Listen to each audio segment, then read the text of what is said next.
ஓம் சக்தி அங்காளம்மா, ஓம் சக்தி அங்காளம்மா, ஓம் சக்தி அங்காளம்மா. உலகம் பிறக்கும் முன் ஒரு நாழி முன் பிறந்தால், கலியுகம் பிறக்கும் முன் கால் நாழி முன் பிறந்தால், சூரியன் சந்திரன் இல்லாத நாட்டிலே முந்தி பிறந்தால், மூவர் ஈன்றெடுத்தால், செத்து பிழைத்தால், சிவனுக்கே பாரியானால், மாண்டு பிழைத்தார் மறுரூபமான மாயசக்தி எங்கள் ஆதிசக்தி, எங்கள் அங்காள பரமேஸ்வரி. இந்த சித்திரை அமாவாசையில் ஊஞ்சல் உற்சவமும் கிடையாது, அதேமாதிரி மாசியிலும் ஊஞ்சல் உற்சவமும் கிடையாது. எல்லாருமே உங்களுக்கு தெரிஞ்சிட்ருக்கோம். சக்தி கிரகம் எடுத்து ஆடிட்டு வருவோம். இந்த மாதம் ஊஞ்சல் உற்சவம் இல்லை சித்திரை அமாவாசைக்கு. அதே மாதிரி பார்த்திங்கன்னா அம்பாள் மாதம் பார்த்திங்கன்னா அம்பாள் மட்டும்தான் ஊஞ்சல் தாளாட்டு இருக்கும். இப்போ சிவனும் சக்தியும் சேர்ந்த மாதிரி இருக்குது பாருங்கள். சிவனும் சக்தியும் சேர்ந்து ஒரே இடத்துல காட்சி கொடுத்துருக்காங்க. திருவண்ணாமலை பார்த்திங்கன்னா அண்ணாமலை உண்ணாமலை அம்மன், சிவன் பார்வதி, இங்கே மேல்மலைன்னு இருக்கிறது சிவன் பார்வதி தான். சிவன் உள்ளே பார்த்தீங்கன்னாலும் மூலவரில் அம்பாள் பக்கத்திலே கொடுத்துருப்பாங்க. அங்காளம்மன் என்பதுன்னா அங்கத்தை பாதியாக கொடுத்தாலும் அங்காளம்மன். மேல்மலையினர் அருள்மிகு அங்காளம்மன் திருக்கோயில் தலைமை பூசாரி பூபதி ராஜா. இவர் தான் இந்த வருஷத்தோட சித்திரை கரகம் எடுத்தது. இந்த நண்பர் தான் வருது. இவர் தான் சிறப்பாக எடுத்துகிட்டு வந்தார். இந்த மாதம் சித்திரை கரகம் மாசிலையும் கரகம் எடுப்பாங்கன்னு சொன்னேன். சித்திரை கரகம் நண்பர் தான் எடுத்தது. சிறப்பாக எடுத்துகிட்டு வந்தார். அதுக்கு காரணம் என்னென்னு கேட்டிங்கன்னா பக்தியும் பயமும் கலந்த ஒரு இது எல்லாமே இருந்தால் தான் அம்மா அந்த ஆசையும் அனுகிரணமும் இருந்தால் மட்டும்தான் தூக்க முடியும். தூக்கின்னு இங்கே நிறுத்தும் போதே பார்த்திங்கன்னா மழை பெஞ்சது. இதெல்லாம் நான் இருக்கிறேன்றதை காட்டுறது தான். திருவண்ணாமலை தீபத்தை ஏற்றும் போது பார்த்திங்கன்னா தீபம் ஏற்றும் போது தான் மழையே பெய்யும். அந்த மாதிரி இந்த சித்திரை கரகம் இங்கே கோயிலில் இறங்கிச்சு பார்த்திங்கன்னா சரியான மழை பெஞ்சது. இதெல்லாம் ஒரு அம்மா இருக்கிற ஒரு இது தான். அந்த மாதிரி பக்தியை அதிகப்படுத்தும் போது நல்லாயிருக்கும். அதே மாதிரி பார்த்தீங்கன்னா 7 வம்சாவழி பூசாரிகளில் ஒரு பூசாரி அந்த அம்மா அந்த அம்சம் அந்த அம்மா அவருக்கு கொடுத்துருக்கு. மேற்கொண்டு பார்த்தீங்கன்னா நாங்கள் எல்லாருமே கோயிலில் 1000 பூசாரி இருக்கிறோம். எல்லாருமே இங்கே இருக்க முடியாது. அதனால் அவர் இப்போ இருக்கிறது பார்த்தீங்கன்னா புவனகிரியில் இருந்துகிட்ருக்காரு. அவருக்கு இந்த தொழில் பார்த்திங்கன்னா பூசாரிக்கு தேவையான குழந்தைங்களுக்கு தேவையானது மந்திரங்கள், பதிகம் போடுறது, தாயத்து போடுறது, தகுடு எழுதுறது, நிறைய வேலைகள் இந்த புவனகிரியில் பண்ணிட்டுருக்காரு. தாமரை குளத்தில் தான் இருந்துகிட்ருக்காரு. நீங்கள் சொல்லுங்கள் உங்களை பற்றி. தர்மலிங்கம் தாமரை குளத்தில் புவனகிரியில் இருக்கிறேன் அப்படி சொல்லுங்கள். தாமரை குளம் புவனகிரியில் இருக்கிறாரு. அந்த சரௌண்டிங்கில் இருக்கிறவங்க அவருக்கு தேவைன்னா ஒரு மந்திரம் ஓதணும், குழந்தைக்கு உடம்பு சரியில்லை, உடம்பு சரியில்லாதவங்க இவங்க எல்லாமே இவரை போய் பார்க்கலாம். ஏன்னா அதுக்குண்டான அம்சம் அம்மா கொடுத்துருக்காங்க. அபிஷேகம் அர்ச்சனை எல்லாமே அவங்களால பண்ண முடியும். நானே கூட அம்மாவை தொட்டு அபிஷேகம் பண்ண முடியாது. ஏன்னு கேட்டிங்கன்னா அந்த லிங்கம் கட்டியிருப்பாங்க பாருங்கள். அந்த லிங்கம் கட்டினவங்க மட்டும்தான் அபிஷேகம் பண்ண முடியும். நானே அபிஷேகம் பண்ண முடியாது. அம்மா எனக்கு அந்த உத்தரவு கொடுக்கல. அதாவது ஆளாருக்கு என்னென்ன அம்சம் வருதோ அந்த அம்சம் அம்மா கொடுத்தா தான் செய்ய முடியும். எனக்கு அந்த பாக்கியம் கிடையாது. அம்மா கொடுக்கல. ஏன்னா நான் பிள்ளையாகவே இருக்கணும்னு ஆசைப்பட்டது. அம்மா அந்த மாதிரி வந்திருக்காங்க. அவருடைய நம்பர் சொல்லுவார். அந்த நம்பரை கான்டாக்ட் பண்ணி அந்த புவனகிரி பக்கத்தில் இருக்கிறவங்க எல்லாருமே அவரை கான்டாக்ட் பண்ணலாம். உங்களுக்கு தேவையான அத்தனையுமே செஞ்சு கொடுப்பார். மேல்மலையில் அவர் ஒரு பூசாரி, இந்த கோயிலுடைய பூசாரி தான். நீங்கள் அவருடைய நம்பரை கான்டாக்ட் பண்ணுங்கள். அவர் நம்பர் சொல்கிறார் பாருங்கள். தாமரை குளத்தில் இருக்கிறேன்.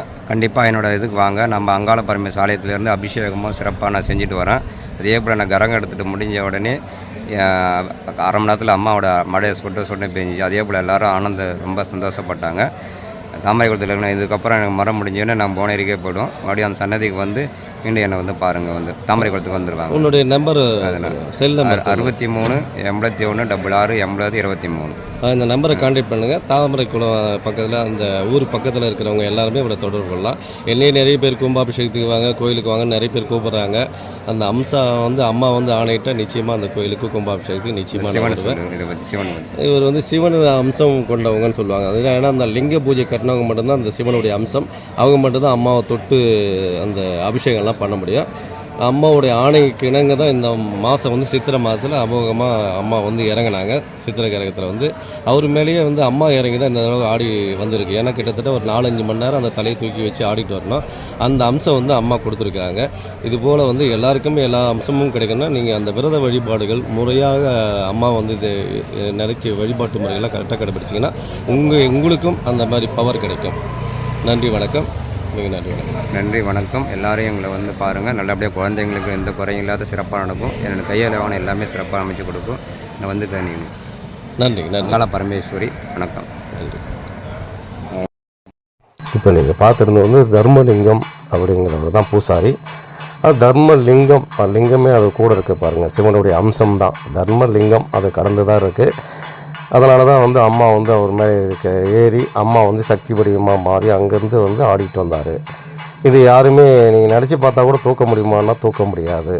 ஒரு 10 பேர் தான் தூக்க முடியும். 10 பேர் கொண்ட பலம் அந்த இடத்துல இருக்குது. அதனால தான் தூக்கி வந்தார். அவர் வந்து பார்த்திங்கன்னா புவனகிரி தாமரை இடத்துல வந்து இருந்திருக்காரு. ஏன்னா அந்த வம்சாவளி பூசாரிகள் பார்த்திங்கன்னா எல்லாருமே வந்து, நானே வந்து டிப்ளமோ மெக்கானிக்கல் இன்ஜினியரிங், மேற்கொண்டு பார்த்தீங்கன்னா mimicry artist, singer, keyboard player, நான் ஆர்கெஸ்ட்ராவை வச்சு நடத்திருந்த ஒரு காலம் இருந்தது. நானும் வெளியே எல்லாம் போய் படிக்கிறதுலேருந்து மேற்கொண்டு பார்த்திங்கன்னா வேலை விஷயங்கள்லாம் வெளியில் செய்வோம். எல்லாருமே வந்து, ஏன்னா 1000 குடும்பம் இருந்தாலும் வந்து ஆதி காலத்திலே வந்து பார்த்திங்கன்னா ஒரு வருஷம் ஒரு முறைக்காரங்க பார்ப்பாங்க. அந்த ஒரு வருஷம் அந்த குடும்பத்தாரர் பார்த்தாங்கன்னா அதுக்கு அடுத்து 6 வருஷம் கழிச்சு தான் வருவாங்க. அதனால் பார்த்திங்கன்னா வெளியூருக்கு வெளி இடங்களுக்கு போயிட்டு அங்கேயே வந்து வியாபாரத்தில் இருந்தோ எல்லா வேலைகள் செய்கிறதோ எல்லாமே இருப்பாங்க. எல்லாமே படித்தவங்க, வக்கீல்லேருந்து டாக்டர்ஸ்லேருந்து எல்லாருமே எங்கள் குரூப்பில் இருந்துட்டு தான் இருக்காங்க. மீன சமுதாயத்தில் எல்லாருமே நல்லா வளர்ச்சி அடைஞ்சு தான் இருக்கிறோம். யாருக்கும் எந்த குறைபாடும் அம்மா வைக்கலை. அந்த மாதிரி பார்த்திங்கன்னா அவர் புவனகிரியில் வந்து தர்மலிங்கன்றவர் அங்கே இருக்கிறாரு.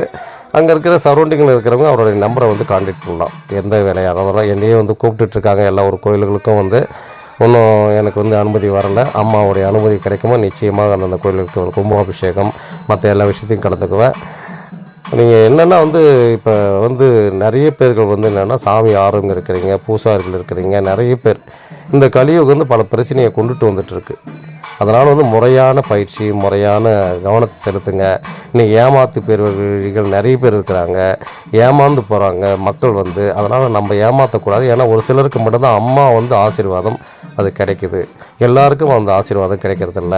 ஒரு சிலரும் 40 நாள் விரதம் இருந்து அம்மா என் மேலே வருமானு நினைக்கிறாங்க. நிச்சயமாக வரல அவங்க மேலெலாம். ஏன்னா எளிமையாக இருக்கிறவங்க மேலே தான் வரும். என்னால் முடிஞ்சது ஏதோ அம்மாவுக்காக என்கிட்ட நான் சாப்பிட்றத வச்சு தான் அம்மாக்கிட்ட படைக்கிறேன்னு நினச்சின்னு செய்யுங்க. அம்மா உங்கள் மேலே இறங்குவாங்க. என் மேலெலாம் இறங்கிறதுக்கு காரணம் என்னென்னா, அம்மாவுக்கு வந்து இந்த கண்மலர், நெத்திப்பொட்டு, புல்லாக்கு, கம்பல் இது எல்லாமே வந்து மாதம் மாதம் வாங்கிட்டு வந்து அம்மாவை வந்து அழகுப்படுத்தி பார்ப்பேன். அழகுப்படுத்தி பார்க்கறதால தான் அம்மா என் மேலே இறங்கியிருக்காங்க. நிறைய விஷயங்கள் கொடுத்துருக்காங்க. நான் வந்து சினிமா துறைக்கும் ட்ரை பண்ணி பார்த்துருக்கேன். எல்லா விஷயத்தையும் நான் ட்ரை பண்ணேன். அது எல்லாமே அம்மா வந்து விடலை. மேற்கொண்டு பார்த்தீங்கன்னா திருவண்ணாமலைக்கு சிவனடியாக கூட மாறலாம்னு ஆசைப்பட்டேன். அதுவே அம்மா வந்து என்னை விடலை. எனக்கு பக்தனாக இருக்கணுன்ற மாதிரி தான் இருந்தது. அதனால தான் அம்மா மூலிமா நான் இறங்கி இந்த அளவுக்கு எல்லாருக்கிட்டையும் இன்றைக்கி வந்து யூடியூப் சேனலில் வந்து நிறைய பேர் பப்ளிசிட்டியாக இருக்குது. அம்மா வந்து இதுக்கு எல்லாம் காரணம் அம்மா தான் கொண்டுட்டு போகிறாங்க. அதே மாதிரி பார்த்திங்கன்னா அவருக்கு வந்து பயிற்சி கொடுக்குறாங்க பாருங்கள். எல்லாருமே பயிற்சி கொடுப்பாங்க. ஏன்னா இந்த 1000 குடும்பங்கள் சேர்ந்து ஒரு கோயிலை நிர்வகிக்கிறது சாதாரண விஷயம் இல்லை. இங்கே படித்தவங்க, அறிவாளிங்க எல்லாருமே இருக்கிறாங்க. கோயில் நிர்வாகமும் சேர்ந்துருக்கு. அத்தனை பேரும் வந்து ஒத்துழைப்பு கொடுத்து இந்த அளவுக்கு எடுத்து நடத்துறது சொன்னால் எல்லாமே அம்மாவுடைய அந்த மீனவ சமுதாயம் தான். அந்த மீனவ சமுதாயத்தையே வந்து அம்மா எடுத்து நடத்தணும்னு சொல்லி ஆதி காலத்துலேருந்து எங்களுக்கு உத்தரவு கொடுத்துருக்காங்க. அதனால தான் இன்றைக்கி திருவண்ணாமலை தீபத்தை ஏற்றுறவங்களும் இந்த மீனவ சமுதாய குடும்பம் தான். நாங்கள் தான் வந்து தீபத்தை ஏற்றுறோம். அந்த தீபத்தை ஏற்றும் போதே மழை பெய்யும். அதே மாதிரி பார்த்திங்கன்னா இங்கே சித்திரகிரகம் வந்து இறங்கினவுடனே மழை பெஞ்சுது. இது எல்லாமே வந்து கண்கொள்ளா காட்சி. ஏன்னா அம்மா வந்து நம்ம மேலே இறங்குச்சுனா தான் அந்த அளவுக்கு இருக்கும்.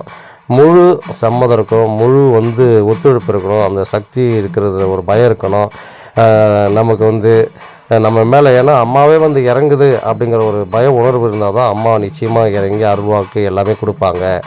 நீங்கள் சம்பாதிக்கணும்னு போனீங்கன்னா நிச்சயமாக கொடுக்க மாட்டாங்க. யார் சம்பாதிக்கணும்னு ஆசைப்பட்றாங்க அவங்க மேலே சாமி இருக்காது. யார் எளிமையாக இருக்கணும்னு ஆசைப்பட்றாங்களோ அவங்க மேலே மட்டும்தான் சாமி ஆடி அந்த உத்தரவுலாம் கொடுக்கும். உத்தரவு கொடுக்குறதுலாம் கரெக்டாக இருக்கும். அதனால் பார்த்திங்கன்னா வந்து இந்த கலியுகம் கடைசி யுகம்னு சொல்லுவாங்க. 5125 ஆண்டுகள் ஆகிடுச்சு. 4,32,000 ஆண்டுகள் இருக்குது கலியுகம் ஒன்று முடிகிறதுக்கு. ஏன்னு சொன்னால் அந்த அதாவது யுகங்கள் வந்து 5ஆக பிரித்தாங்க. 5 யுகங்கள் சொல்லிட்டு அதுதான் வந்து மணி யுகம், சக்தி யுகம்ன்றது அம்மா இருந்த யுகம். அவங்க தான் சக்தி முதல் பிறக்கிறாங்க. அதுதான் சக்தி யுகமாக இருந்தது. அதுக்கப்புறம் பார்த்திங்கன்னா கிரேதாயகம், திரேதா, துவாபரை, அதாவது கலியுகம்னு சொல்லிட்டு 4 யுகங்களாக பிரிக்கிறாங்க. அப்போ வந்து பார்த்திங்கன்னா ஒவ்வொருத்தரும் ஒரு பிறவியாக எடுத்து தான் நம்ம இந்த இடத்துக்கு கலியுகத்துக்கு கடந்து வந்துட்டுருக்கோம். இதுக்கு என்ன காரணம்னு பார்த்தீங்கன்னா ஒவ்வொரு யுகங்களையும் நம்ம நன்மை செய்யும், அதாவது நல்லது செய்கிறதும் தீமை செய்கிறதுக்கூடிய பாவங்கள் அடிப்படையில் தான் நம்ம பிறக்கிறோம். நன்மை செஞ்சால் நன்மைக்கு உண்டான பலன்கள் நம்ம அனுபவிப்போம், தீமை செய்கிறவங்க தீமைக்கு உண்டான பலன்கள் அதை அனுபவிப்பாங்க. அந்த கர்மாக்கள் சொல்லுவாங்க. அந்த கர்மாக்கள் தான் நாங்கள் போன ஜென்மத்தில் என்னென்ன புண்ணியம் பண்ணியிருக்கோமோ தெரியல, அதான் அம்மா பக்கத்துலேயே நின்று அபிஷேகம் பண்ணக்கூடிய இடத்துல நாங்கள் இருந்துகிட்ருக்கோம். அதுக்கு சேவை செய்கிற பாக்கியம் எங்களுக்கு கிடைச்சிருக்கு. அதுக்கு காரணம் என்னென்னா நம்ம முன்பின் செய்த கர்மாக்கள் தான். இந்த கர்மாக்களே வந்து என்ன பண்ணுறாங்க, 3 வகையாக கர்மாவாக பிரிக்கிறாங்க. அது என்ன கர்மான்னு பார்த்தீங்கன்னா, சஞ்சீவிய கர்மா, பிரபாத் கர்மா, ஆகமிய கர்மான்னு சொல்லிட்டு 3 கர்மா பிரிக்கிறாங்க. சஞ்சீவித கர்மானா என்னன்னு சொல்றது பார்த்தீங்கன்னா, நம்ம போன ஜென்மத்தில் என்னென்ன விட்டுட்டு வந்தோமோ, நம்ம செஞ்ச பாவங்கள் நன்மை தீமைகள்லாம் என்னென்ன பண்ணிட்டு வந்தோமோ அதுக்கு தகுந்த கர்மாக்கள் தான் அந்த சஞ்சீவித கர்மா. அதுக்கு தகுந்த மாதிரி அனுபவிச்சே ஆகணும். ஏன்னா நம்ம மேலோகத்துக்கு போகும்போது நம்ம என்னென்ன பாவம் செய்கிறோமோ நீ மறுபடியும் மீண்டும் பிறக்கணும், பூலோகத்தில் பிறந்து நீ அந்த என்னென்ன செஞ்சுட்டு வந்து அந்த கர்மாக்கள் நீ அனுபவிக்கணும் அப்படி சொல்லிட்டு அனுப்புவாங்க. பிரபாத் கர்மான்னு சொன்னால் என்ன காரணம்னு கேட்டிங்கன்னா, நம்ம இந்த பிரபாத்னு சொன்னால் நமக்கு என்ன இந்த யுகத்தில் நம்ம கிடைக்கணுமோ, அந்த கலியுகத்தில் என்னென்ன கிடைக்கணுமோ அது நிச்சயமாக கிடைக்கும். அதான் சொல்லுவாங்க, உனக்கு சேர வேண்டியது நிச்சயமாக கிடைக்கும். எதுவுமே உனக்கு இல்லைன்னு சொன்னால் அது கிடையாது, இருக்குதுன்னு சொன்னால் உனக்கு அத்தனையுமே இருக்குதுன்னு சொல்லிட்டு சொல்கிறாங்க. அதான் பிரபாத்தம். எனக்கு அந்த பிரபாத்தம் இல்லைன்னு சொல்லுவாங்க இல்லைங்களா, அந்த மாதிரி தான்.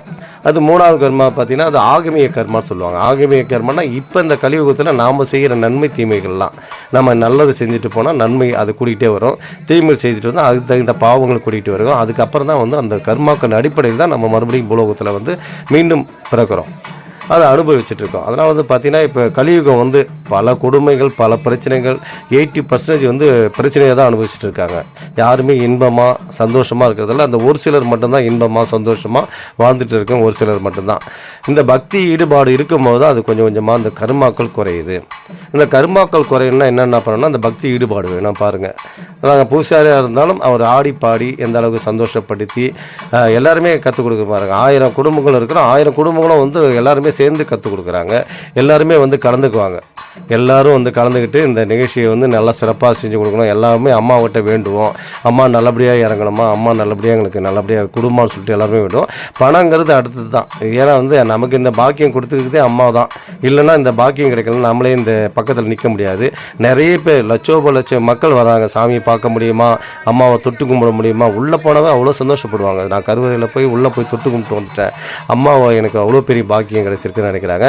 நாங்கள் பக்கத்தில் இருந்துகிட்ருக்கோம், அம்மாவுக்கு பணிவிடை செஞ்சுருக்கேன். டெய்லி தினந்தோறும் நான் காலையில் போய் சாமி வணங்காத நாளே கிடையாது. போயிட்டு அம்பாவை பார்த்துட்டு தான் அதுக்கப்புறம் மற்ற வேலைகள்லாம் செய்வேன்.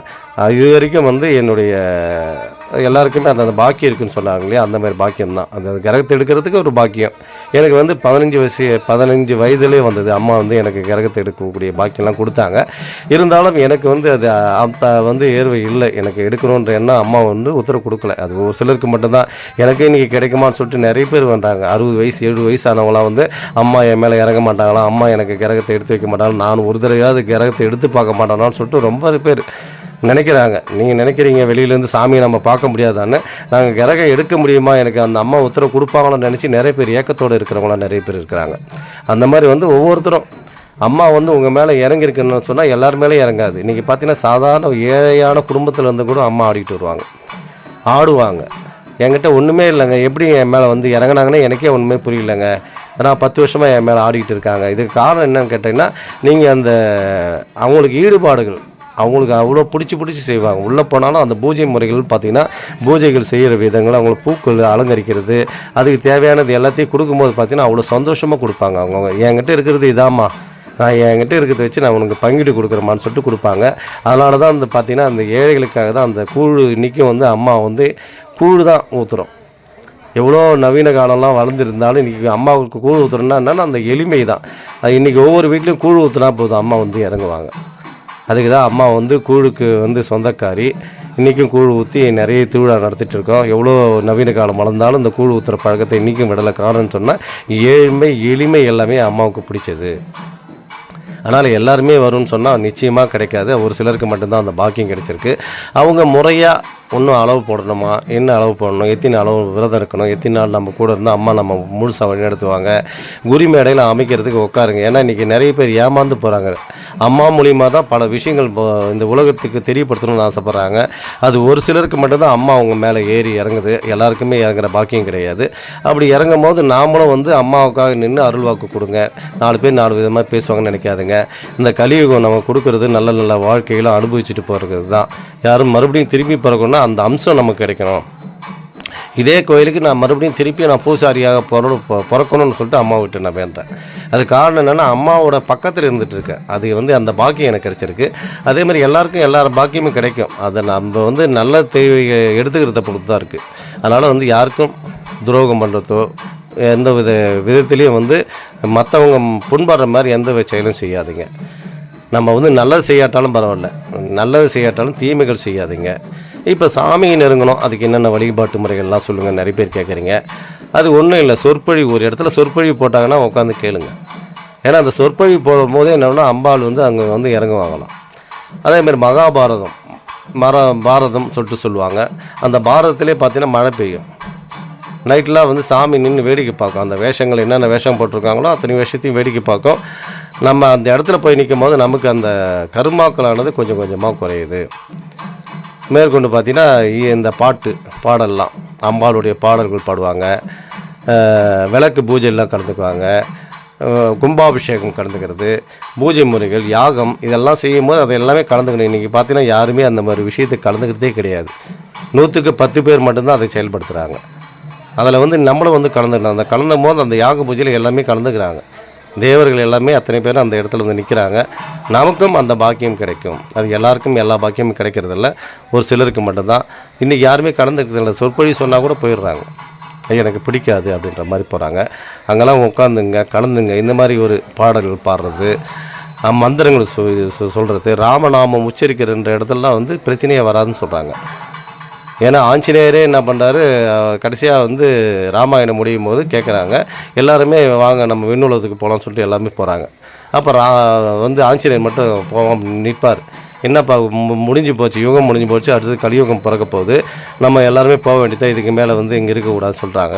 அப்போ அவர் சொல்கிறார், ராமர்கிட்ட வந்து சொல்கிறார், ராமா சொல்லிட்டு நான் உச்சரிக்கிறேன், இதே நாமம் வந்து அந்த மேலோகத்தில் வந்து உச்சரிக்க முடியுமா அப்படின்னு கேட்குறாரு. இல்லை, அங்கே வந்து நாராயணா தான் உச்சரிக்கணும் அப்படின்னும் போது, ராமநாமம் எங்கெல்லாம் உச்சரிக்குதோ அங்கெல்லாம் நான் இருக்க போகிறேன், அதனால் நான் வரலை, நான் இங்கே இருந்துடுறேன், இந்த பூலோகத்திலே இருந்துடுறேன் சொல்லிட்டு அவர் ஆஞ்சநேயர் நின்றுடுவார். மற்றவங்க தான் எல்லாருமே புறப்பட்டு போவாங்க. அந்த மாதிரி பார்த்திங்கன்னா ஒவ்வொன்றுத்துக்கும் இருக்குது, அந்த அம்சம் இருக்குது. இந்த கலியுகத்துக்கு வந்து மந்திரங்கள், சக்கரங்கள் எல்லாமே தேவை. பதிகம்லாம் நிறைய பாடி வச்சுட்டு போயிருக்காங்க. ஆதி காலத்தில் அவங்க பயன்படுத்த விதங்கள், அகத்தியர் எழுதுறது எல்லாருமே வந்து, ஏன்னா இந்த மந்திரங்கள் சொல்ல தான் வந்து நிறைய மாற்றங்கள் ஏற்பட்டிருக்குன்னு சொல்லிட்டு கொடுத்துருக்காங்க. அந்த கலியுகத்துக்கு எல்லாமே பயன்படுத்தக்கூடிய இடத்துல நம்ம இருந்துகிட்ருக்கோம். ஆனால் யாருமே இன்றைக்கி மந்திரங்கள் எடுத்துக்கிறது கிடையாது, சக்கரங்கள்லாம் எடுத்துக்கிறது கிடையாது.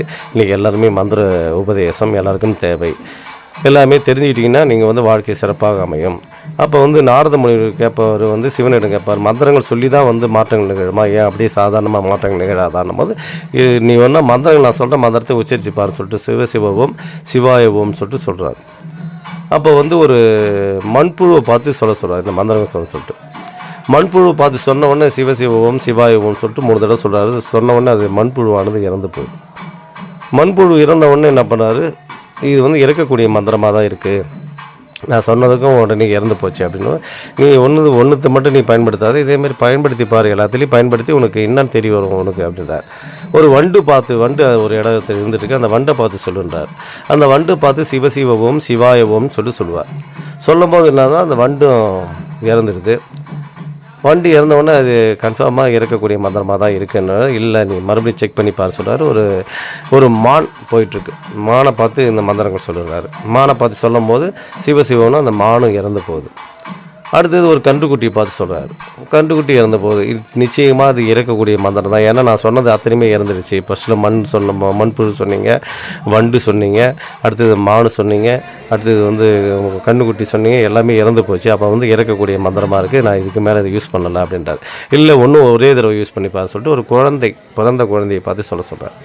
அப்போ பிறந்த குழந்தையை பார்த்து ஐயோ நான் சொல்ல விரும்பலை, ஏன்னா குழந்தை சின்ன குழந்தையா இருக்குது, நான் சொன்னால் அது கஷ்டமாக போயிடும், நான் சொல்ல மாட்டேன் அப்படின்றாரு.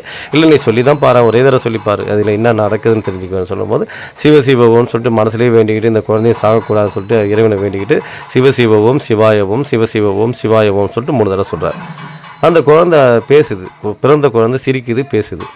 ஆச்சரியமாக போச்சு, என்னடா இது சிரிக்குது பேசுது, எனக்கு ஒன்றுமே புரியலையே, எல்லாமே செத்து போச்சு, இந்த மந்திரங்கள் செத்துன்னு நினச்சா இந்த குழந்தை எதுவுமே அவளை நல்லா ஆயிடுச்சு அப்படின்னு சொல்லும் போது அந்த குழந்தை பேசுது நாரத முனிவர்கிட்ட. முனிவரே, நீங்கள் முத சொல்லும் போது நான் மண்புழுவாக இருந்தேன், அடுத்த மந்திரங்களை உச்சரிக்கும் போது எனக்கு ப்ரமோஷன் கொடுத்து வண்டா மாற வச்சிங்க, அதுக்கப்புறம் மறுபடியும் ப்ரமோஷன் கொடுத்து மாடாக மாற வச்சிங்க, அதுக்கப்புறமும் நீங்கள் மாடு கண்ணுக்குட்டியாக மாற்றினீங்க, அதுக்கப்புறம் நீங்கள் சொல்லும் போது மனிதனாக நான் குழந்தை வடிவமாக எடுத்திருக்கேன், இன்னும் ஒரே தடவை சொல்லுங்கள், நான் இறைவனாகவே ஆகிடுவேன், அந்த இறைவனுக்கே நான் பக்கத்துக்கு போயிடுவேன், ஏன்னா நீங்கள் சொல்ல மந்திரங்கள் சொல்ல நான் பக்கத்துக்கு போயிட்டேன், அதனால் நான் இப்போ குழந்தையாக இருக்கிறேன், எனக்கு ஒரே தடவை மந்திரம் சொல்லுங்கள், நான் இறைவனிடம் சேர்ந்துருவேன் அப்படின்னு சொல்லுது. அப்போ தான் தெரியுது நாரத முனிவருக்கு, இது மந்திரத்துக்கு அவ்வளோ பவர் இருக்குது. அதுதான் மரம் செடி கொடி பறவைகள் எல்லா இனங்களுக்கும் அதுக்குண்டான பவர் இருக்குது. அந்த ஒவ்வொரு ஜென்மத்தில் நம்ம பிறக்கும் போது பறவைகளாய் எல்லாமே மாறி தான் பிறக்கிறோம். மறுபடியும் அடுத்த ஜென்மம் எடுக்கணும்னா அந்த மந்திர உபதேசங்கள் எல்லாருக்குமே தேவை, மந்திரங்கள் தேவை. அதுக்கு தான் அந்த திருமூலர் எழுதியிருக்கார், 3000 ஆண்டுகள் வாழ்ந்தவர். அவர் எழுதியிருக்கார் அற்புதமான மந்திரங்கள். சிவசிவ என்கிற தீவினையாளர், சிவசிவ என்றிட தீவினை மாலும், சிவசிவ என்றிட தேவருமாவா, சிவசிவ என்னை சிவகதிதானே. என்ன சொல்கிறான்னு பாருங்கள், அந்த அர்த்தம் அது சிவசிவ என்ற மந்திரத்தையே உள்ளே 9 தடவை வச்சுருப்பார். சிவசிவ சிவசிவ சிவசிவ சிவசிவ என்கிற தீவினையாளர், சிவசிவ என்றிட தீவினை மாலும், சிவசிவ என்றிட தேவரமாவா, சிவசிவ என்னை சிவகதிதான்னு சொல்லிட்டு அந்த பாடலாகவே அதுக்கு மந்திரத்துக்கு பாடலாக கொடுத்துருக்கார். இந்த மந்திரத்தை 12 தடவை சொன்னீங்கன்னாவே போதும், 108 மந்திரங்களை அதில் உள்ள அடக்கி வச்சிருக்கார். 108 தடவை. அதுக்கு என்ன அர்த்தம் சொல்கிறாருன்னா, சிவசிவ என்கிற தீவினையாளர், அதாவது தீமை செய்யக்கூடிய ஆட்கள்லாம் சிவசிவ என்ற வார்த்தை வராது, சிவசிவ என்கிற தீவினையாளர். அப்படி சிவசிவ என்றிட சொல்ல தீமை மாலும் சொல்கிறார். அப்படின்னு ஒரு மந்திரத்தை அவங்க உச்சரிக்க பழகிட்டாங்கன்னா அந்த தீமை செய்யக்கூடிய பாவங்கள் மாறும். சிவசிவ என்கிற தீவினையாளர், சிவசிவ என்றிட தீவினை மாறும், சிவசிவ என்றிட தேவரும். அவர் அடுத்தது தேவர் குலத்தை சார்ந்தவங்களாகும். மறுபடியும் திருப்பியும் அந்த மந்திரங்கள் சொல்ல தீமை செய்யக்கூடிய பாவங்கள் நன்மையாக மாறும். மறுபடியும் தேவர் குலம், அதாவது அசுர குலத்தையும் தேவர் குலத்தையும் சேர்ந்த மாதிரி தேவர் குலத்தை மாறுவாங்க. அதுதான் சொல்கிறார், சிவசிவ என்கிற தீவினையாளர், சிவசிவ என்றிட தீவினை மாறும், சிவசிவ என்றிட தேவருமாவா, சிவசிவ என்னை சிவகதிதானே. 4வது இடம் சொல்லும் போது சிவனை அடையதற்குண்டான சமத்தை நீங்கள் பெறுவீங்க. அது பாடலாகவே கொடுத்துருக்காரு. இது மாதிரி பாடி அது கிரிவலம் வரும்போது அந்த பாடலாம் நீங்கள் தொடர்ச்சியாக பாடிட்டு வந்தீங்கன்னா அவ்வளோ அற்புதங்கள் நடந்திருக்கு. நீங்கள் 12 தடவை பாடினாவே 108 மந்திரங்கள். அப்போ 108 தடவை அந்த பாட்டை பாடினா எத்தனை மந்திரங்கள் வச்சிருக்கலாம் பாருங்கள். அதை பாடல் சந்தோஷமாக இந்த மாதிரி பாடலாம் அப்படின்றதுக்காக தான். ஏன்னா சிவசிவா சிவசிவான்னு சொல்கிறத விட இந்த மாதிரி மந்திரங்களோட உச்சரிக்கணும் தான். சிவசிவ என்கிற தீவினையாளர், சிவசிவ என்றிட தீவினை மாலும், சிவசிவ என்றிட தேவருமாவா, சிவசிவ என்னை சிவகதிதானே. இந்த மாதிரி மந்திரங்களை பாடலோடு சேர்த்து தான் திருமூலர் எழுதி கொடுத்துருக்காரு. அதனால் எல்லாருக்குமே எல்லா பாக்கியமும் கிடைச்சிடாது. இப்போ நானே இந்த பாடல் நான் பாடிட்டு இருக்கேன், திருப்பி நீங்கள் கேட்குறீங்கன்னு சொன்னால் அந்த அம்சம், அந்த சிவனுடைய கருணையும் அம்பாளுடைய அனுகிரகமும் இருந்தால் மட்டும்தான் இந்த பாடல்கள் உங்களுக்கு போய் சேரும். நிறைய பேர் முன்னாடியே பார்த்துட்டு போயிடுவாங்க, பின்னாடி இந்த பாடல்கள்லாம் கேட்கக்கூடிய பாக்கியம் கூட கிடைக்காது. எல்லாருக்குமே எல்லா அம்சமும் கிடைச்சிடாது. அதனால் இந்த மாதிரி பாடல்களோடு சேர்ந்து பக்தியோடு சந்தோஷமாக பாடுங்க. இந்த கலியுகம் சிறப்பாக போகும். இதுதான் அந்த மந்திரத்துக்கும் சக்கரத்துக்கும் உண்டான பவர்கள். அந்த பதிகம்லாம் என்ன, ஏன்னா கனகதாரா தோத்திரம்னு சொல்லிட்டு அந்த பதிகத்துக்கெல்லாம் நல்ல பணம், அந்த இடத்துல பணம் சேரும் அப்படிங்கிறது. அது கண்ணதாசன் இருந்த பொன்மழை அப்படின்னு பொன்மழைன்னு சொல்லிட்டு அவர் எழுதியிருக்காரு. அவருக்கும் அந்த தமிழில் சமஸ்கிருதத்தை தமிழில் மாற்றி எழுதியிருக்காரு. நிறைய இது மாதிரி பதிகங்கள் நிறைய விஷயங்கள் இருக்குது. இந்த கலியுகம் சிறப்பாக போகிறது சொன்னால் எல்லாருக்கும் இந்த மந்திரங்கள் தேவை. இந்த குலதெய்வம் நிறைய பேருக்கு குலதெய்வம் கோபமாக இருக்குது, குலதெய்வம் தெரியாமல் இருக்குது. இதுக்கு எல்லாம் காரணம் என்னன்னு சொன்னால் நம்ம அந்த பூஜை முறைகளெல்லாம் சிறப்பாக நடத்துங்க, பூஜை முறைகள்லாம் செய்யுங்க, வீட்டை அழகுபடுத்தி பாருங்கள். அழகுபடுத்தி பார்க்கும்போது நிச்சயமாக அம்பாள் அவங்க மேலே இறங்கி வீட்டில் கஷ்டங்கள் வராமல் பார்த்துக்குவாங்க. அதான் பாருங்கள், எல்லாருக்குமே எல்லாருமே சொல்லி கொடுத்துட்ருக்காங்க பாருங்கள். அதான் நீங்கள் பார்த்துட்ருக்கீங்க எல்லாருக்குமே. ஏன்னா அந்த நபர்களுக்கு ஏன்னா இப்போ இவர் எடுக்கணும்னு சொன்னால் அவர் கிட்டத்தட்ட இன்னும் ஒரு 20-30 வருஷம் ஆகும் இவர் எடுக்கணும்னு சொன்னால் அடுத்து வரும்போது. அப்போ இப்போவே பயிற்சி கொடுக்குறாங்க. ஏன்னா இந்த ஏழில் அவர் கிரகம் எடுக்கிறாருன்னா அடுத்து இதில் வரும்போது தான் அவருக்கு வரும், கிரகம் தூக்கி ஆடக்கூடிய இடத்துக்கு வரும். அதனால தான் இப்போவே பயிற்சி கொடுத்துட்ருக்காங்க. எல்லோரும் ஆடி பாடி சந்தோஷமாக கொடுத்துட்ருக்காங்க பாருங்கள். அதான் மீனவ சமுதாயத்திலேயே அம்மா இருக்கிறாங்கன்னு சொன்னால் இதுதான் காரணம். அதுதான் அம்மா வந்து எங்கள் கூடவே இருந்து எங்களை வழி நடத்துகிறாங்க. அவங்களுக்கு தேவையானது அவங்களே எடுத்துக்கிறாங்க. எங்களுக்கு நாங்கள் என்ன நினைக்கிறோமோ அம்பாளுக்கு வந்து டெய்லி வந்து அபிஷேகம் கிட்டத்தட்ட 50-100 அபிஷேகம் அம்பாளுக்கு வந்து தனிப்பட்ட முறையில் செஞ்சிட்ருக்கோம். எந்த கோயிலையும் அந்த மாதிரி செஞ்சது கிடையாது. எல்லா கோயிலுக்குமே நீங்கள் போய் தனியாக நின்று எந்த கோயிலையும் அபிஷேகம் பண்ண முடியாது. அந்த பாக்கியம் வந்து மேல்மலையனூர் கோயிலுக்கு மட்டும்தான் சேர்ந்துருக்கு. அது காரணம் என்ன, குடும்ப கோயில். இது வந்து எல்லாருக்குமே ஒரு குடும்பத்துக்கு தனிநபர் கோயில் மாதிரி தான் இது. ஆதி காலத்து கோயிலில் வந்து இது கிராமத்து கோயிலில் இன்றைக்கி இருக்குது. இல்லைனா மேல்மலையனூர்னா அதுக்கு தெரியாமே போயிருக்கோம். ஏன்னா இங்கே 1000 குடும்பங்களும் நாங்கள் இன்றைக்கி பிழைக்கிறோம், சந்தோஷமாக இருக்கிறோம். காரணம் இந்த அம்பாள் எங்ககிட்ட இருந்ததால் தான் இன்றைக்கி சந்தோஷமாக ஆடிப்பாடி சந்தோஷப்படுத்தி நல்லபடியாக இருந்துகிட்ருக்கோம். எந்த குறையும் இல்லை. அம்மா எங்களுக்கு எந்த குறையும் வச்சது கிடையாது. எங்கள் சமுதாயத்துக்கும் சரி நல்லபடியாக இருந்துகிட்ருக்கோம். அதேமாதிரி பார்த்திங்கன்னா இவங்களுக்கு வந்து 5 நாள் முழுக்கு வச்சாங்க. 5 நாள் முழுக்குலேயும் வந்து வீட்டிலேருந்து அங்கே முதல் நாளே போய் இட்டுட்டு வந்துடுவாங்க. பூஜையோடு இட்டு வருவாங்க. பம்பை சிட்டி எல்லாம் போயிட்டு அவங்க வீட்டிலேருந்து அழைச்சிட்டு வந்துடுவாங்க. அழைச்சிட்டு வந்து இங்கே தான் அவருடைய ஏன்னா சிந்தனை நினைவு எல்லாமே வந்து இதை பற்றி தான் இருக்கணும். சக்தி கரகம் எடுக்க போகிறோம், சக்தி நம்ம மேலே இறங்க போகுது, அம்பாளே நம்ம மேலே இறங்க போகிறாங்க அப்படின்ற ஒரு விரத வழிபாட்டை முழுமையாக கடைபிடிக்கணும் தான். இவங்க யாரையுமே வீட்டில் போய் யாரையும் பார்க்கக்கூடாதுன்றதுக்காக அதை பார்த்திங்கன்னா ஒரு சிலர் 9 நாள் வச்சு வைப்பாங்க, 11 நாள் வைப்பாங்க. விரத வழிபாடுகள்லாம் கடைபிடிக்கணும்னு சொல்லிட்டு காலையிலையும் ட்ரைனிங், சாயந்தரத்துலையும் ட்ரைனிங் கொடுத்துட்டு இருப்பாங்க. முழு கவனமும் ஏன்னா அந்த அம்பாளுடைய சிந்தனை இருந்தால் தான் வந்து சக்ஸஸ் ஆகும்ன்றது தான். இன்றைக்கி பல கோயில்கள் வந்து திருவிழா நடத்தும் போது தான் ஒன்றா சேர்ந்து நடத்துகிறீங்க. அப்போ மட்டும் நடத்தும் போது அதில் பெரிய மாற்றங்கள் வராது. டெய்லி வந்து அம்பாளுக்காக சேவை செய்ய வேண்டிய விஷயங்களை தனிப்பட்ட முறையில் செய்யுங்க. இன்றைக்கி ஒரு சில கோயில்களில் வந்து தண்ணி ஊற்றுறதே கிடையாது. தண்ணி ஊற்றாமல் அம்பாள் கோபத்துக்கு ஆளாக இருக்கிறாங்க. ஏன்னா நான் நடத்துகிறேன் சொல்லிட்டு இந்த பணத்துக்காக தேவைக்காக என்ன பண்ணுறாங்க, இருக்கிற நடத்துகிறவங்களையும் விடாமல் அந்த மாதிரிலாம் நிறைய நடந்துகிட்ருக்கு. அதனால் அம்பாளுடைய கோபத்துக்கு ஆளாகும் போது நமக்கு அந்த இடத்துல வந்து பிரச்சனை உருவாகும். அதனால் வந்து எல்லாருமே தெய்வ வழிபாட்டை கடைபிடிக்கும்போது எல்லாருமே ஒன்று சேர்ந்து பாகுபாடு இன்றி இறைவனுக்காக நம்ம தொண்டு செய்கிறோம். ஏன்னா அந்த காலையில் மட்டும்தான் அந்த அம்பாளுக்காக கிராமத்து கோயிலெலாம் தண்ணி ஊற்றுவீங்க. மற்ற வேலைகள் நீங்கள் பார்த்துட்டே இருக்கலாம். அம்பாளுக்காக செய்ய வேண்டிய பூஜைகள் காலையில் செய்யலாம், சாயந்தரத்தில் செய்யலாம். இந்த மாதிரி செஞ்சுட்டு மற்ற டைமில் உங்களுக்கு என்னென்ன தேவையில் இருக்கோ அத்தனை தேவைக்கு தகுந்த மாதிரி செஞ்சுக்கலாம். அப்போ வந்து அம்மா வந்து நம்ம கூட இருந்தே வளர்ச்சி அடையும். அந்த மாதிரி தான் இன்றைக்கி விரதம் இருந்து வீட்டிலேருந்து ஒரு செய்கிறீங்கன்னு சொன்னீங்கன்னா வியாழக்கிழமையே முன்னாலே வந்து தேவையானது எல்லாமே அந்த பூஜைகள் எல்லாமே வந்து தொடச்சி க்ளீன் பண்ணி சுத்தம் பண்ணி க்ளீனாக வச்சுருப்பாங்க. வெள்ளிக்கிழமை பூஜை போகிறதுக்காக வியாழக்கிழமையே. அப்போ வெள்ளிக்கிழமை என்ன பண்ணுவாங்க, ஃபுல்லாகவே வந்து அம்மாவனுடைய தியானிக்கிற மாதிரி தான் இருப்பாங்க. அம்மாவுக்காக நீங்கள் விரும்பி செய்கிறீங்க. ஒவ்வொரு விஷயம் நம்ம பக்கத்திலே நின்று தெய்வங்களை நின்று பார்க்கும். நீ யாருக்காக பூஜை செய்கிறன்றது தெய்வங்களுக்கு தெரியும். நம்மளை சுற்றி அத்தனை சக்திகளும் நம்ம கூட தான் இருந்துகிட்ருக்கு. யாருக்காக படையல் போகிறீங்கன்றது அவங்களுக்கே தெரியும். அந்த படையல் வந்து கூட நின்று இருந்து அவங்க வழி நடத்துவாங்க. அந்த இடத்துல வந்து பிரச்சனை வராது. வீட்டில் வந்து கஷ்டங்கள், பிரச்சனைகள், தொந்தரவுகள் எதுவுமே வராது. இன்றைக்கி பூஜை அறைக்கு போகிறவங்க நிறைய பேர் குறைவு. பூஜை அறைக்கு வந்து வெள்ளிக்கிழமை அன்றைக்கி தான் செய்வாங்க. அதாவது தடால் படால் செய்வாங்க. அது வந்து ஏனோ தானோன்னு செய்கிறதுக்கு காரணம் அது வந்து எப்பயுமே ஏர்வை தராது. நானும் வந்து கும்பிடத்த ஒன்றும் கும்பிடாத ஒன்றும் முழு ஈடுபாடோடு இருக்கணும். அன்றைக்கி ஃபுல்லாக வந்து அவங்களுக்காக செய்ய வேண்டிய விரதங்கள் பச்சை அதாவது தண்ணி கூட நாக்கில் படாத அளவுக்கு விரதத்தை கடைப்பிடிப்பாங்க. அதுக்கு வந்து சாமிக்கு படையல் போட்டு அவ்வளோ திருப்தியாக சந்தோஷமாக கொடுப்பாங்க. அந்த சந்தோஷமாக கொடுக்குறவங்க இடத்துல தான் வந்து செல்வ கடாட்சம் நிற்கும். அலங்கரிக்கப்பட்ட வீடுகளில் எந்தெந்த வீட்டில் அலங்கரிக்கிறாங்களோ அவங்க மேலே தான் அம்பாள் வந்து ஆடுவாங்க. இந்த மாதிரி வந்து நம்ம செய்ய வேண்டிய காரியங்கள்லாம் கரெக்டாக செய்யும்போது அந்த வீட்டில் வந்து எந்த பிரச்சனையும் எந்த தொந்தரவுகளும் வராது. அதை தான் சொல்லிட்டு வந்துட்டுருக்கோம். அதே மாதிரி பார்த்திங்கன்னா பித்ருக்கள், ஏன்னா பித்ருக்கள் எல்லாமே நம்ம இருக்கும் போதே நிறைய பேர் கண்டுக்கிறதில்ல. அப்பா அம்மா வயசானவங்க யாரையுமே வந்து அரவணைப்பு இல்லாமல் இருக்கிறீங்க. அது என்ன ஆகுதுன்னா கோபத்துக்கு ஆளாகி நம்மளுடைய வம்சாவளி அத்தனையுமே பிரச்சனை உருவாகும். திருமண தடை, குழந்தையின்மை, கல்வி பிரச்சனை எல்லாத்துக்குமே உருவாக்கும். அவங்களும் நம்ம கூட தான் இருக்கிறாங்க. அவங்க இருக்கும் போதும் பராமரிங்க. அவங்க நல்லபடியாக அவங்ககிட்ட திட்டு வாங்காதீங்க. நல்லபடியாக அவங்கள செஞ்சு கொடுங்க. அவங்க ஆத்மா நல்லபடியாக போய் சேரட்டும். அது நல்லபடியாகவே நம்மளை வாழ்த்தும். நீங்கள் எந்த அளவுக்கு செய்கிறீங்களோ அந்த அளவுக்கு நமக்கு வாழ்த்தும். நீங்கள் எந்த அளவுக்கு கொடுமை பண்ணுறீங்களோ அதேமாதிரி கொடுமையை நீங்கள் இந்த கழிவுத்தில் அனுபவிச்சே போவீங்க. நான் உண்மையான விஷயத்தை தான் நான் சொல்லிகிட்டு இருக்கேன். அதனால் வந்து பார்த்திங்கன்னா அவங்க போனாலும் அவங்களுக்காக அந்த விரத வழிபாடு நீ பார்த்திங்கன்னா அண்ணன் செய்வான், அக்கா செய்வாங்க, அண்ணன் அந்த வீட்டு அண்ணன் செய்வான், தம்பி செய்வான், எங்கள் அப்பா அம்மா இருக்கிறாங்க அவங்க செய்வாங்க அப்படின்னு நீங்கள் தனி கொடுத்தனமாக பிரிஞ்சு போயிருக்கிறாங்க. அந்த மாதிரி கிடையாது. இப்போ பித்ருக்கள்னு சொன்னால் நம்மளுடைய மூதாதைகள், நம்ம வம்சாவளியில் யார் இறந்துருந்தாலும் எல்லாரும் சேர்ந்தது தான். அப்பா அம்மா மட்டும் கிடையாது, அவங்க உயிரோடு இருக்கிறாங்க. அதனால் நான் செய்யலைன்னுலாம் நினைக்காதீங்க. உங்களுக்கும் வந்து பேரம்பேத்தி, ஏன்னா அந்த வம்சாவளியில் தான் நம்ம பிறக்கிறோம். நம்ம வந்து அந்த பிறப்பே வந்து அந்த வம்சத்தில் பிறக்கணும். அந்த திதியில் இறந்தவங்க அந்த திதியில் மறுபடியும் பிறப்போம். நானே சொல்லுவாங்க, எங்களை வந்து நிறைய பேர் பார்த்தீங்கன்னா நீ உங்கள் தாத்தா மாதிரி இருக்கிற, உங்கள் தாத்தா மாதிரி பேசுகிற, அவருடைய செயல் நடவடிக்கைலாம் உனக்கு அப்படியே இருக்குது, உங்கள் அப்பா மாதிரியே இருக்குன்னு நிறைய பேர் சொல்லுவாங்க. அதுக்கு காரணம் என்னென்னா, அவங்க இறந்தாலும் மறுபடியும் அந்த குடும்பத்தில் நம்ம மறுபடியும் மறுபிரிவு எடுக்கிறோம்.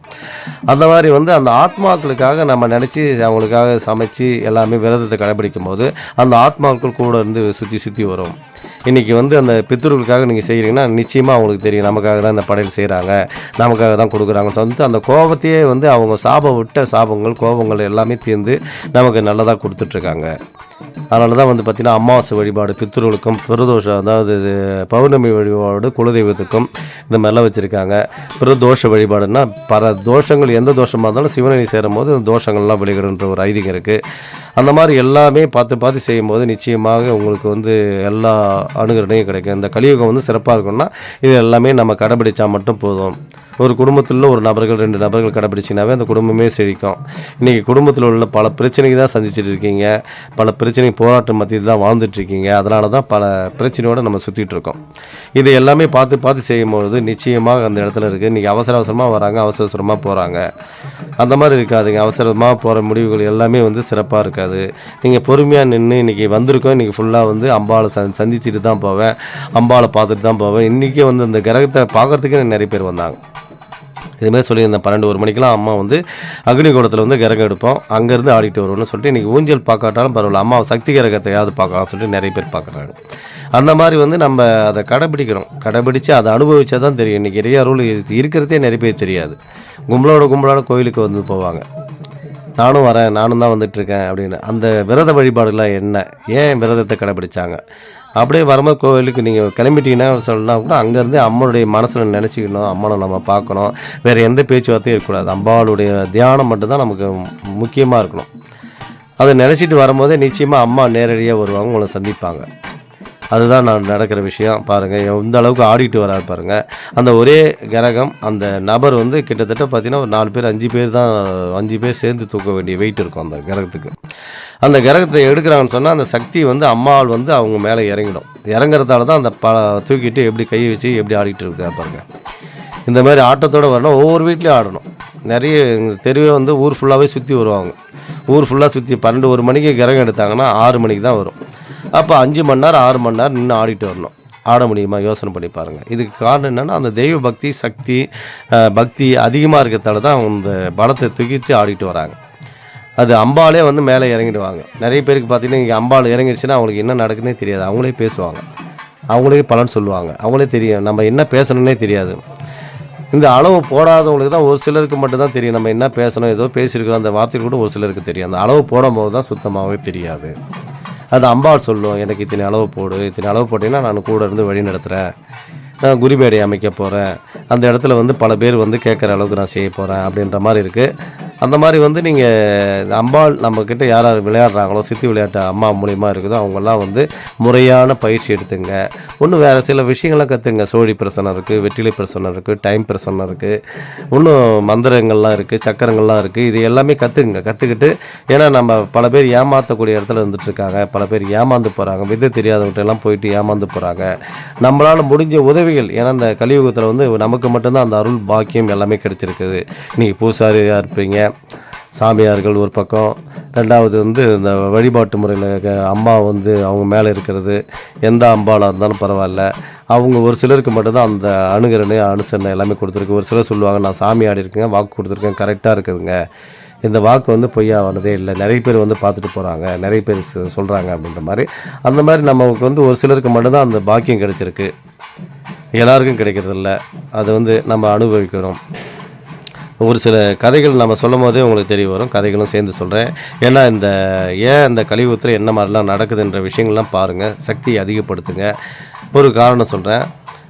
ஒரு கிறிஸ்டின் கதை தான் பார்த்திங்கன்னா, அதாவது இயேசுவோடைய கேரக்டர்ஸ் எடுத்து நடத்தப்படுற ஒருத்தர் வந்து அவர் போட்டார்னா வந்து இயேசுவோடைய தத்ரூபமாக அப்படின்னு நடிப்பார், இயேசு மாதிரியே இருப்பார். அவரோட சிந்தனைகள் ஃபுல்லாக வந்து இயேசுவாகவே இருக்கும். இயேசுவோட ஆக்டிவ் விஷயம் அவ்வளோ நல்லாயிருக்கும். அவர் நாடகம் போட்டாங்கன்னா அந்த நாடகம் பார்க்கறதுக்கே நிறைய பேர் போவாங்க அந்த இடத்துக்கு, அவரை பார்க்குறதுக்காக, அந்த நாடகத்தை வடிவத்தை பார்க்கறதுக்காக அவ்வளோ கேரக்டர்ஸ் ஒன்றி போவார். அப்போ அந்த நாடகம் வந்து சென்னையில் போட்டாங்க. சென்னையில் போடும்போது என்ன ஆகுதுன்னா அவர் இறக்குற மாதிரி, சிலுவையில் அடித்து இறக்குற மாதிரி ஒரு நியூஸு போடுறாங்க. அதனால் என்ன பண்ணுறாங்க, கல்லறையில் வந்து படுக்க வைக்கிறாங்க. அவர் இறந்ததை அது கல்லறையில் வந்து படுக்க வச்சு 3ஆம் நாள் எழுப்புறதுன்னு ஒரு ஐதீகம் அவங்கத்தில் இருக்குது. எதுக்கு சொல்கிறேன்னு சொன்னால் நான் எனக்கு வந்து எல்லா மதங்களும் ஒன்று தான்.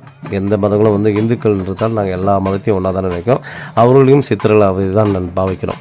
அது காரணம் கேட்டிங்கன்னா பார்த்திங்க, அவர் 3ஆம் நாள் எழுந்திருக்கிற மாதிரி ஒரு சீன். அடுத்தது பார்த்தீங்கன்னா அவர் எழுப்புறாங்க. எழுப்பும் போதே அவருடைய உயிர் அவரை விட்டு பிரிஞ்சு போச்சு. அவர் பெட்டியில் படுத்தது தான், 2வது அவர் உயிர் அவர்கிட்ட இல்லை. இதை கேள்விப்பட்ட அத்தனை அதாவது உலக நாடுகளில் இருந்து அத்தனை பேர் ஃபாதியர்களும் இதை பார்க்கறதுக்காகவே அங்கேருந்து பிளைன் பிடிச்சி நிறைய பேர் வந்தாங்க, சென்னைக்கு வந்தாங்க. இது காரணம் என்னென்னா அந்த அம்சம் அவருக்கு கிடைச்சிருக்கு. இயேசுவாகவே மாறிட்டார். ஏன்னா அந்த கேரக்டர்ஸ் வந்து வரும்போதே அது தத்ரூபமாக நடிக்க என்ன ஆச்சுன்னா, அவர் மனசில் ஏற்கனவே நினச்சிருப்பார், நான் வந்து இந்த கேரக்டர் நடிக்கும் போதே என்னுடைய உயிர் பிரியணும், இயேசு என்னை வந்து அந்த மாதிரி தான் வச்சுருக்கணும்னு சொல்லிட்டு அவர் நினச்சிருப்பார். ஆரம்ப காலத்துலேருந்து அந்த உயிரோட்டம் கொடுக்க தான் அந்த கடைசி அந்த காட்சி வரும்போது அவர் இறக்குறார். அது பெட்டியில் வைக்கிறாங்க. பெட்டியில் வச்சு மறுபடியும் திருப்பி எழுப்பார் சொல்லிட்டு எழுப்புறாங்க. அவர் உயிரை அவரை விட்டு பிரிஞ்சிருச்சு. எல்லா நாடுகள்லேருந்து அவர் ஃபாதிரியார் பார்க்காத ஆளுங்களில் எல்லாருமே வந்து பார்த்துட்டு போனாங்க. அது காரணம் என்னன்னு சொன்னால், நம்ம இந்த மாதிரி மாறிடணும். தெய்வம் நம்ம கூட இருக்குன்னு சொன்னால் தெய்வமாக மாறணும். தெய்வத்துக்காக தான் பல தொண்டுகள் செய்யணும். எல்லாருக்குமே தெய்வங்கள் நம்ம கூட இருக்கிறதில்ல. அதுக்காக தான் இந்த கதைகள்லாம் சொல்கிறேன். இது உண்மை சம்பவம் தான். எதையுமே நான் பொய்யான சம்பவங்கள் எதையுமே சொல்கிறதில்ல.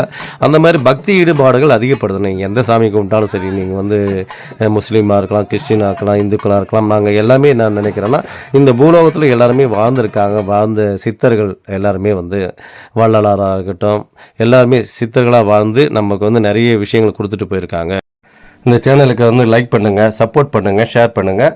நன்றி, வணக்கம். உங்களுடைய தலைமை குருக்கள் பூபதி ராஜா.